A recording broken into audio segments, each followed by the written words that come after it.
Hello, I'm Lothika Pai, Chief Small Business Officer with Chicago Department of Business Affairs and Consumer Protection. For today's episode of Behind the Business License, we are in Albany Park along Pulaski Road. Situated just east of the Kennedy Expressway, Albany Park has long served as a gateway for immigrants from around the globe and consistently boasts one of the highest percentages of foreign-born residents among Chicago neighborhoods. In the 1970s, a new wave of immigration from Asia and Central America came to Albany Park. Chicago's Korean population increased 20-fold, and by the 1980s, Albany Park had earned the nickname Koreatown for its vibrant Korean community. Many Korean businesses remain in Albany Park today. Joining me today is Mr. Jung Moon, owner of J.C. Moon Company, Amie Zander, Executive Director of Pulaski-Elston Business Association, and Mr. Jing Lee, Director of Business Affairs with Pulaski-Elston Business Association. This series is meant to showcase all our NBDCs in the neighborhoods and all the important work that they do helping small business owners build communities and businesses. So let's get to it, Mr. Moon. I would love to start with you. If you could just share with us your story of founding this business and why the Albany Park neighborhood. This area has a really huge benefit like accessibility. From the everywhere. That's why it's the first thing. And the second thing is there are so many small businesses in this area with racially diversity. Oh, so huge. So all the different peoples from the different country all over the world. That's why we can communicate very easy. And auto shop. So like a grocery store, small grocery corner is a small grocery store, general store. Everything is in this area. It's a lot of things. Whatever I need. That's why. So what was your journey? What were your challenges when you started a business as an immigrant here in Chicago? Actually, I majored electrical engineering in Korea. After the colleges, I worked as electrical engineers at the glass product manufacturing companies for 3 years. There's another installed the electric wire, and I used to work at such kind of things. That's why I learned by myself as a mechanical engineering too, and. Combined electrical things, mechanical things, help me a lot. Because there's a wash and dryer, so it looks like so simple, but not simple. We gotta know basic things, otherwise, we can be like a part changer, not another repair. That's why such a kind of electrical background, mechanical background helped me. One day, let me tell you how I started this business. One day, I met a local church member at the laundromat. He knew my talent. I have a electrical engineering degree and mechanical engineering things. He asked me, Mr. Moon, can you try to fix this? So I didn't hesitate to touch it. I opened everything, so I checked it. From that time, I jumped into work right here. That's why such a kind of opportunities that sometimes give a lot of people, especially immigrants like me. We don't speak English well.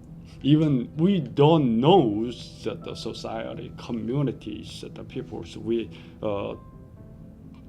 so many people are living in this area, in the community in this country. That's why at the beginning, so the Korean communities helped a lot, Korean community, step by step.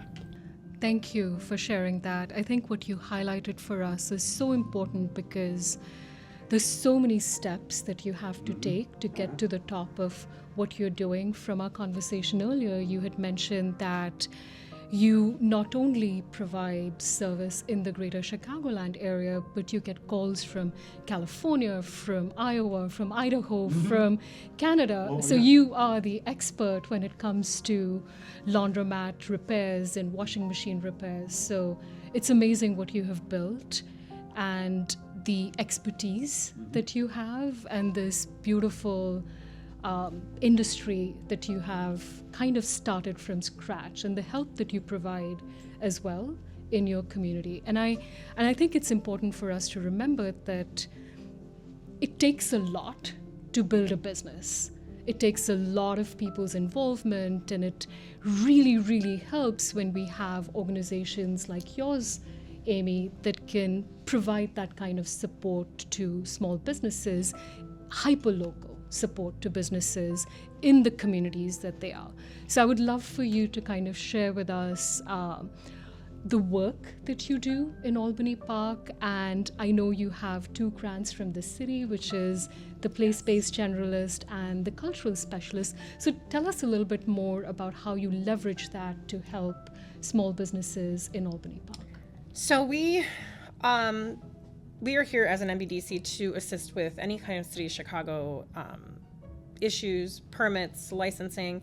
It's kind of a one-stop shop. You can come to our office and businesses can sit down with us and we'll help them navigate how to get all the things that they need to open business, to stay open, and sometimes even to close their business. What do they need to do? So we're really excited because we also have a cultural specialist grant, which allows me to have an employee that speaks Korean. Jin is able to translate for us. We have many Korean business owners in the community and property owners. And so when it comes to filling out documents or applying for things, the city can be overwhelming for anybody. You could be a scholar and not understand some of the paperwork that's involved. And so it's great when we have someone, when English isn't their first language, Jin can come in and can help translate. He's helped us a ton with a small business improvement fund program. We have lots of business owners who've applied for that and received grant funding. And Jin's been great about being able to help them fill out those applications and understand what they're signing up for. And also as far as just business licensing goes, when there's changes made it could be the process, it could be things like minimum wage changing, all of those types of things. We're in the local community here, we're making sure that all the businesses have all the information because it can be hard people can't always get downtown to City Hall. So that's what we're here for. And we're able to really assist them on a local level. So Amie, just as a follow-up to that, how do you engage with business owners? Like when they get a business license, how do you find out about it? So what is your hyper-local engagement look like? We're super lucky that we work with the 39th Ward, Samantha Nugent, and her office, as soon as there's something triggered in the system downtown where someone applies for a license, we get an email right away from her office. Or if it's somebody who isn't even that far along in the game and they've just come to the alderman's office saying that they're looking at a property or they're interested in renting something, they'll let us know so that we'll know before the owner is actually even open for business that they're coming. So that gives us the opportunity to reach out, introduce ourselves, let them know what kind of services we do offer, and then we can be of assistance to them. I think that's the best and ideal situation is that when we know somebody's coming before they even open. That's not always the case. I mean, sometimes people open and we're not aware till later, but what we do, we canvass the neighborhood. We're constantly out and about, going to different events, walking the neighborhood. So when we walk in and say hi and introduce ourselves, let them know what services we offer. We get a lot of requests for marketing. So people, a lot of times businesses are so great at their trade, they're in the washing machine business, but they don't have a social media person or they don't have, they need an accountant or something. And so businesses will come to us and ask us for referrals. And so that's a big part of our job, is referring other people. That is so incredibly valuable.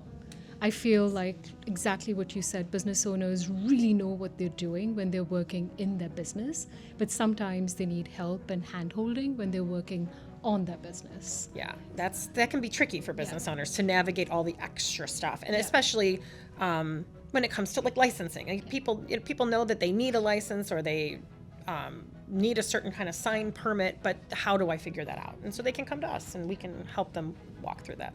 Thank you. So Jin, this question is for you, because language accessibility is so important, right, for small business owners, especially in Chicago. We are such a multicultural city. It is so diverse. Each neighborhood has a very unique mix of immigrants and languages that are spoken. I think I heard in Albany Park, in the public schools here, almost 40 languages are spoken. That's a lot. So your role as a cultural specialist in this community, how do you work with small business owners? Thank you for asking. Most definitely, it is a pleasure to working and serving the business community, especially first-generation immigrant ethnic community that we service as a Pulaski-Elston Chamber and business organizations throughout.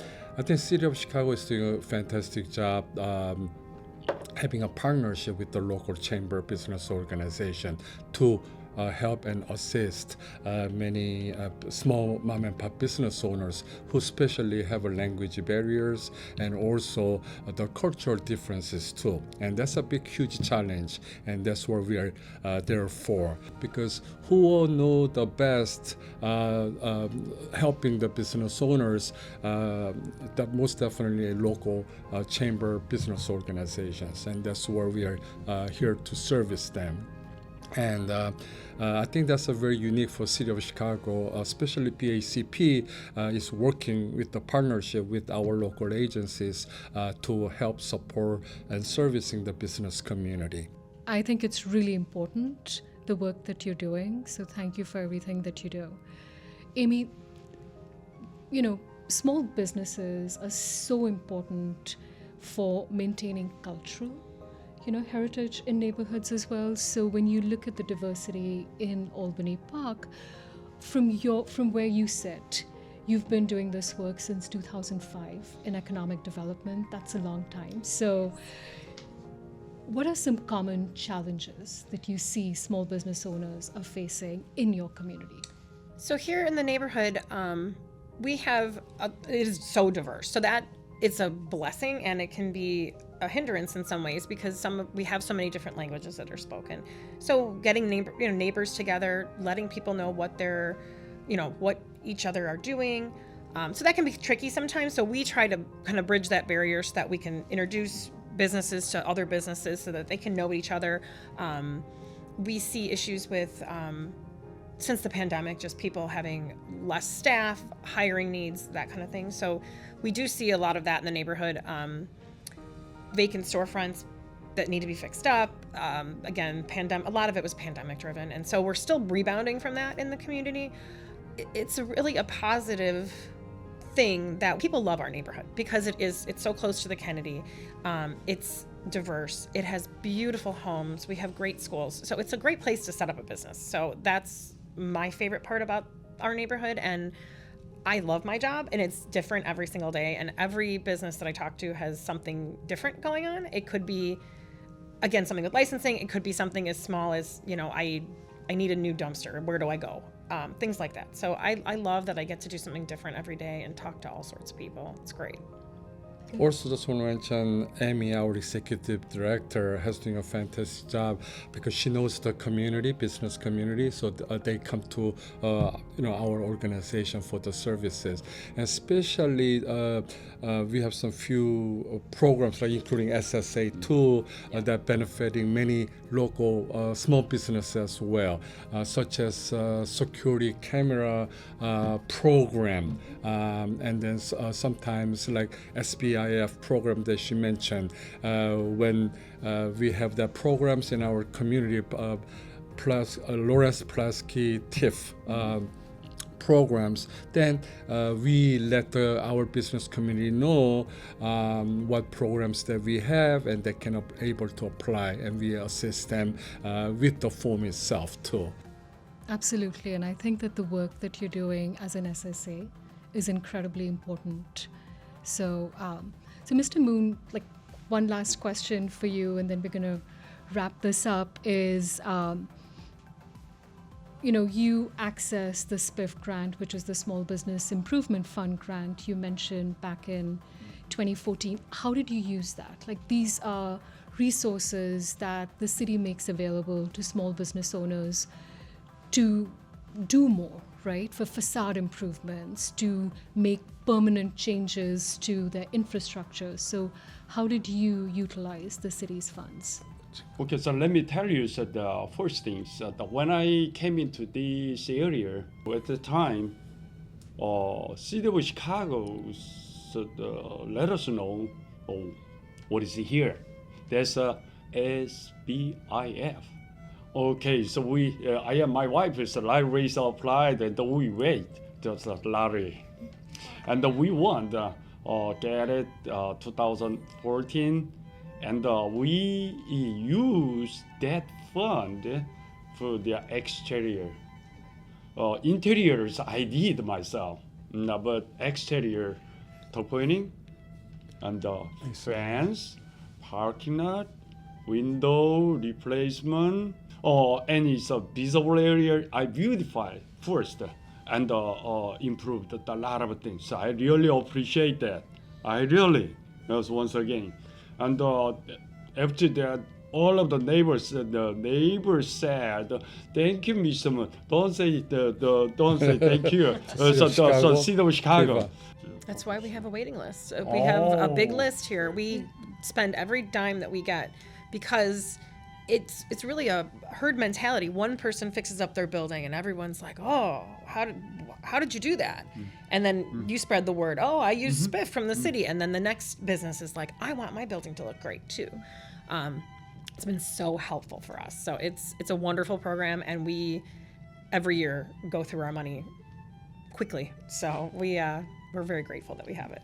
When we reached out to Mr. Moon about this information from city program, and he was concerned that he definitely need to repair and fix, make the big improvement in his building, commercial building, but financially he could not able to afford to do so. So at that time, 2014, maximum grant was $100,000 up to 75%. So he were able to, we explained that, and we worked with him, and then we were able to provide that, get the maximize that grant and able to fix and repair such. So when you drive around and when people see his building, it made a most improvement of the beautification of the building. So it was very impressive, and they were very happy for a long time. No, of course, he helped me.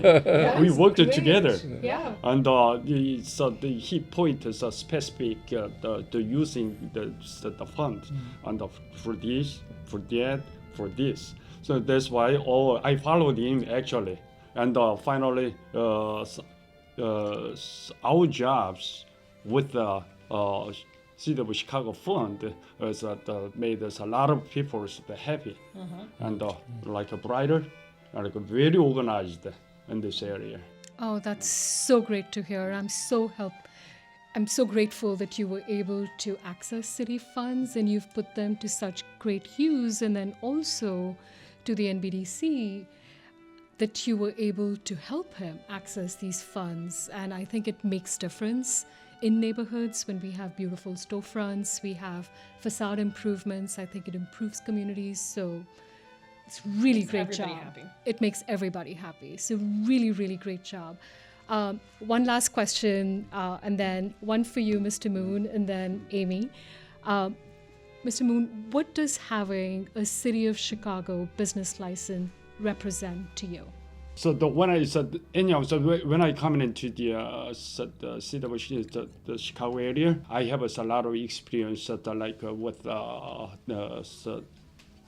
a lot of people. I learned a lot of the cultures from their people, from this all of the country, and sometimes I worked together.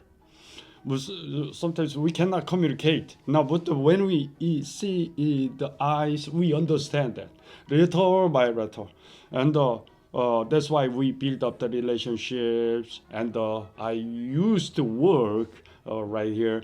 That's why the city of Chicago gave me a lot of chance to learn something with the people, and that's why I love the Chicago.